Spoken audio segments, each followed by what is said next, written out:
Has this TT burdened us with big bills over the 14,000 miles we've done in it, or has it been a paragon of Teutonic perfection?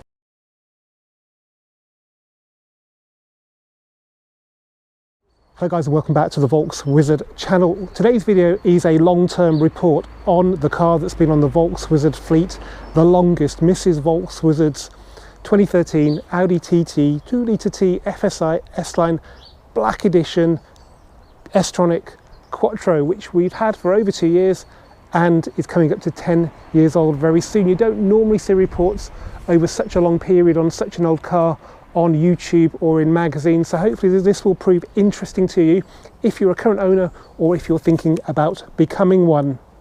Has this TT burdened us with big bills over the 14,000 miles we've done in it, or has it been a paragon of Teutonic perfection? All will be revealed, but before we get started, I'd just like to say a big thanks to every person who subscribed to this channel over the sort of many years it's been running. We're just over 46,000 subs now. That is really good. If you haven't subscribed yet though, please do so. The link in the bottom right corner of your screen. There's also a link in the description of the video below. If you can't find those, just seek out that famous red button and click that.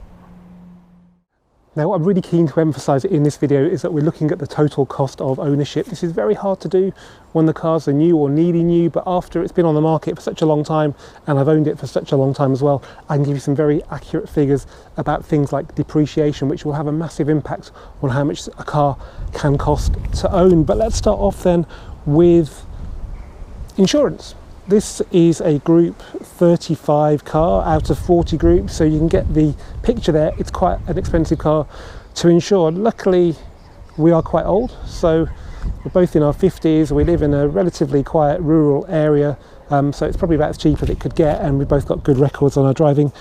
So my wife pays £300 a year for full e-comp with, I think it's Direct Line, and I think she tells them about 8,000 miles a year, which is a bit more than we've been doing actually. But yeah, so I don't think that's too bad. Bearing in mind this is a coupe, it's one of the most powerful ones short of the S's and the TTRS's.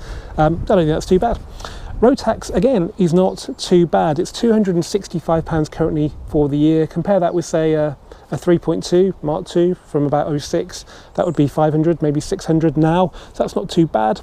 And it comes down to £23 per month as a direct debit. Fuel consumption, let's have a look on the instrument cluster right now. It's the best way really to give you the most honest representation. So the long-term average is 33.4 miles per gallon, which I think is really impressive for an automatic four-wheel drive 210 horsepower car, and that's going to be mainly shortish journey, so a lot of it going to be on choke.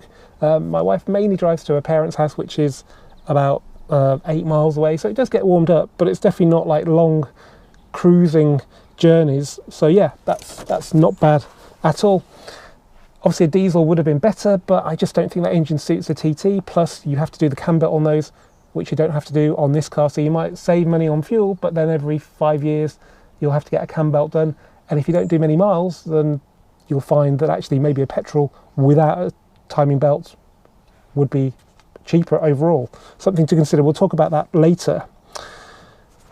Next, let's talk about depreciation then. So this is the biggest cost of ownership for a car, particularly hot topic at the moment if you own an EV. I'm going to make a video about that very shortly because there is lots happening in the market with EVs regarding depreciation. With this car though, it is glacial really. When I bought this car, I bought it as a dealer to sell on, but my wife decided she liked it and we kept it. It had a retail price of around £12,000 then. That was in November 2020, so yeah, just over 2 years ago. Today, Auto Trader says it's worth just over 10,000, so I don't think that's too bad. We've taken it from 57,000 to 71,000 miles, and it hasn't really done its brains, as we say in the trade. I did buy it pretty well though. It had a full Audi history. It was bought by the last owner from Audi, and it even had a bit of Audi warranty left on it. And the guy who bought it off was not just a driving instructor, but a guy who instructs driving instructors. So you could say it was a perfect car for being a good buy, and it so far seems to have worked out quite well. But when I got to see the car before I collected it, I met the guy's daughter and she said it wasn't very good in the snow, and that made me think, because this is a Quattro, and that leads on to things we've had to fix on this car. Okay, now we're going to talk about what's gone wrong with this TT over the 2 years and 14,000 miles we have had it. This is really important because whilst Audi did have a good reputation for reliability, that's not necessarily the case these days. Now, as I kind of inferred earlier, this is a TT Quattro, but when I bought it, it was not a TT Quattro. It was only working in front wheel drive, and that's because the Haldex system at the back was not working. Now, if you're thinking about buying a Mk2 TT, I'd probably recommend not going for Quattro unless you live in the Highlands of Scotland and you want to put winter tyres and have four-wheel drive and be able to get home whatever the weather. For most people, a normal front-wheel drive TT, fit winter tyres if you want, will be perfectly fine. It'll be cheaper to run. I think some of the best TTs I've ever driven have been front-wheel drive, and it should cost less than fuel and servicing and, the important bit, repairs. The problem with the Quattro system is that it will get you going in the snow, but braking with these big fat sporty tyres, especially summer tyres, is non-existent. So you're kind of safer really with a front wheel drive one, even if you're going to run it on summer tyres. So yeah, it's a bit of a myth about Quattros, and it can bring a lot of confidence to drivers when really it's not that justified unless you combine it with winter tyres. Now, this car was still under the Audi warranty when I bought it. The guy bought it from Audi less than 2 years earlier, probably a year and 10 months earlier. There's a couple of months of it left, and I could have taken it to Audi to get it repaired. But I did some research, contacted the guys at haldexrepairs.co.uk, and a pump, which is what it needed, was just £160. So I decided to do it myself and make a video. So I'll put a link to that video in the description. It's really good intel if you're thinking about buying any really Quattro with a transverse engine, so Golf, A3, even Skoda's version, Seat's version. Have a look at that because they're not all that reliable. So the pump to replace was about £160. The labour's not too bad, but I'd reckon with a Haldex oil change, you'd be looking at £300 from Lindy, probably quite a lot more from a main dealer, and that was the Borg-Warner pump, which is the genuine parts, just without the Audi branding. So that was, as soon as we bought the car, we had to do a repair to it. Luckily, I didn't pay £12,000 for it, so I was quite philosophical about that, and the video was really good, and hopefully I think it's helped loads of people out, which is what I strive to do. If you look at the comments, a lot of people have been able to take cars back to dealers when they've just bought them and had them repaired under warranty. So yeah, it worked out well. The only other fault was a seized up front brake caliper. Happened about a year ago in the winter of 21 going into 22. We lived much more rurally than now, where every other car is a pickup truck and the roads are covered in mud from sort of October to March, and that mud had got, I think, into the front offside caliper. My wife was complaining about it squealing, which I'd have thought was maybe a rear caliper seized on. That's not unusual, but one day she came back and it was smelling of smoke really badly, that horrible sort of smell of hot pads or hot clutch, and because it was winter, it wasn't hard to pinpoint it to the front offside brake caliper. We did it quite early on though, so we didn't damage the wheel bearing or even the pads or the disc. A new caliper was about £100 with the fluid to fit. If you went to an Indy, I'd reckon a couple of £100 to do that. So not too bad, and you can't really blame the car because we did live in a dirty, shitty area then, which I'm so glad I don't live in now. Let's now talk about servicing. This is again a big cost with some cars, particularly Porsches. If you go to main dealers, this is the equivalent of a Porsche. It would be head-to-head tested with a Cayman back in the day, but trust me, it's a lot cheaper to run. Okay, this one's all-wheel drive and automatic, so there are two big-ish servicing costs involved with those. The S-Tronic DSG oil change was done at 37,000 miles by Audi, so that's not been due during our ownership, isn't due for a while yet. That would have been a couple of £100, and the Haldex oil, which is due every 40, but Haldex repair state should be done sort of every 20. That was done when we did the pump, so that was another cost we didn't have to worry about. It had them done in the past as well, so it was pretty good in that respect, even though with all that it was still not working. So yeah, it's a big problem, the Haldex. The good news is this is the facelift 2-litre TFSI. The facelift came in, I think, 2011 model year, so towards the end of 2010. A few little changes. Basically, the S-line got the TTS body styling, so it looked big and butch. The biggest changes, though, were under the bonnet, where the original EA113 version of the 2-litre TFSI, basically a Mark V Golf GTI engine, was swapped out for an EA888 Gen 2 version, basically the same engine as in the Mk2 Golf GTI. The big benefit with the EA888 was that it doesn't have a timing belt, it has a timing chain that doesn't need periodic replacement, which is particularly important with the TT because these cars do not cover that many miles really. This car's done 70,000 in 10 years, so it wouldn't have needed a cam belt change on mileage, but it'd be coming up to its second one on time, which does become a bit of a drag and does add to the total cost of ownership. I should mention though that if we bought an earlier one, so maybe a 2011, we could have come across timing chain issues, but luckily this later one has had all the revisions, so the timing chain is as reliable as it is in the EA888 Gen 3, basically Mk7 Golf GTI, Mk3 TT, Mk7 Golf R, etc. Yet, because it's not that engine, we haven't had to worry about coolant leaks from the thermostat and water pump module, which can cost over £1,000 to fix at a main dealer. They should have really recalled that. So it's probably the perfect sort of engine and year of TT to buy if you want reliability. You go into Mk3 and there's always that worry of a 4-figure bill just around the corner, and the Haldex is even more unreliable on those. By the way, servicing, it's pretty routine. I think after a year I did a full service on it. I don't know if it was due, probably was. So it had plugs, air, oil and pollen filters. Would have been about 300 maybe at the Indy or maybe a bit more at a dealer, and this service just gone now was just an oil change. They aren't any harder to service than a Golf. The parts are the same, so they should not charge you more.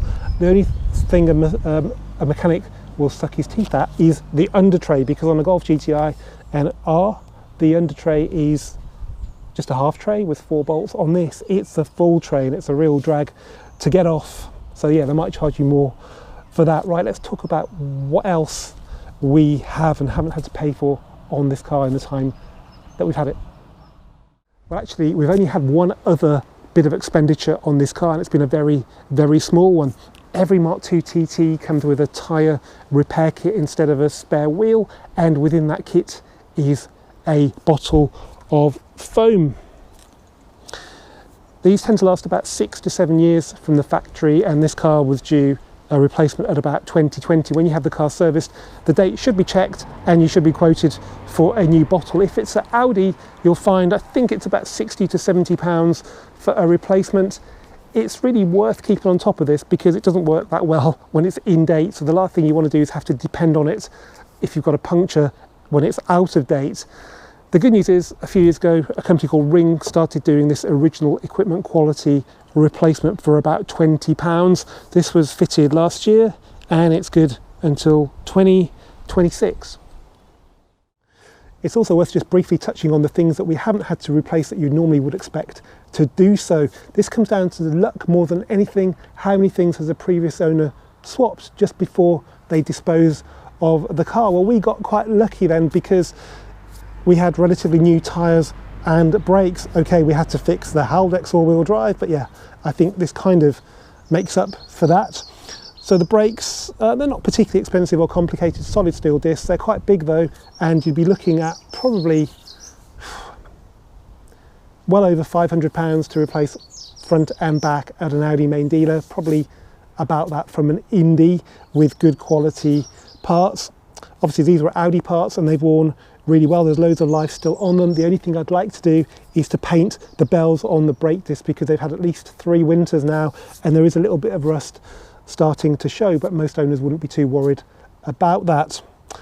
Tyres, again, they were pretty much brand new when we got the car. I can't remember exactly how worn they were, but I have rotated them quite recently. So we've got quite a lot of tread left, 5mm on the front, 4mm on the back, so they're just over half worn, and as I say, they've done at least 14,000 miles. The Continental Sport Contact 5Ps, about £160 per corner. They're exactly the same size tyres as I had on my B7 Audi RS4, and it always makes me chuckle when I remember that because that car had exactly twice the power of this car, 420 metric horsepower versus 210. But if you like the looks of the S-Line Black Edition, and I most certainly do, then you have to have these wheels and you have to have these tyres.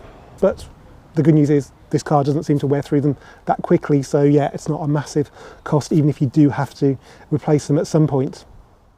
Finally, I want to talk about how this car has held up cosmetically, because it's not unusual for owners to have to spend a lot of money to keep their cars looking tip top, whether it be doing it themselves with products and polishers, or whether they go to detailers and the bills then really mount up. It's particularly bad if you have a dark coloured car like black or navy blue, and it's even worse if your car doesn't have the best paint quality. Mark 7 Golf owners, I'm talking about you. As you can see, this car is silver, and I like silver cars, not least because they're really easy to look after. It's got some stone chips, that's inevitable, it's done 70,000 miles, but because it's silver and they're white, they don't stand out anything like they would do on a dark car. Also, silver really is quite forgiving when it comes to swirl marks. I think I polished it once when I got it, probably just a light machine polish to bring out the shine, and then I gave it a coat of wax and then just washed it carefully ever since, and it really hasn't needed anything else. And if I was to sell it today, I wouldn't do anything else to it. It looks that good. What helps is that the paint quality is really good. As you probably know, paint quality in Volkswagen's dropped quite a lot when the Mark 7 Golf came out with the MQB platform. I think the Mark 3 TT paint is better than that, so it's not so hard to look after, but it's definitely not going to be any better than this. This is lovely. There seems to be loads of paint on the car, and apart from chips, which you can't blame the car for, it looks like new. There's no rust, which, as we all know, can afflict Volkswagens and Audis, even, you know, when they're as young as 10 years, sometimes a lot younger. So yeah, it's doing really well. The wheels do seem to have a magnetic attraction to curbs. You can't blame the car for that. It is me or my wife that does curb them, but they are quite big wheels and they do sort of stick out a lot, and there's not an awful lot of protection. But the good news is places like Prestige Wheel Centre are well versed at doing this sort of titanium finish, so it doesn't cost an awful lot to have them refurbished. And also, because they're grey, they're a lot easier to touch in than silver, so if it's only a little nick, then a touch up should do. You're probably going to do it again anyway. Now let's have a look at the inside and see how that's held up. Now, the reason I'm talking about the interior is because if your seat bolsters wore out or your floor mats wore through, you'd have to spend some money on getting them fixed. And the good news is this car seems to be really tough in that respect. Yes, there is a bit of wear and tear, a bit of creasing to the bolsters. There is a little bit of wear on the floor mat as well, but it's nothing you'd really spend any money on, even if you were a fussy owner. And the reason it's worth mentioning that is because you can't take that for granted in cars that are 10 years old or 70,000 miles. Many lesser quality brands will have interior issues by this point, even with relatively careful owners. So yeah, nothing to spend in here.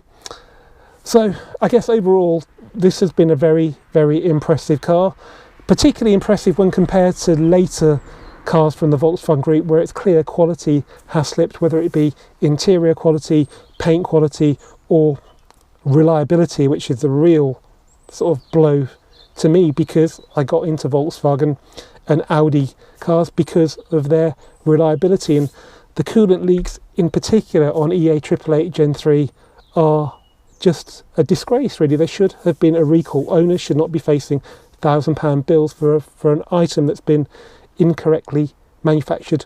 So yeah, in that context, this has been a brilliant car, and we are thinking about selling it because Kate has to transport her elderly parents around and she wants something a little bit easier for them to get into. So it might be on the market, and we'll inevitably buy something that's not as good quality. So yeah, it will be sadly missed.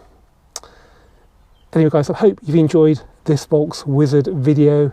As ever, keep subscribing, keep commenting, and I'll see you for the next one very soon.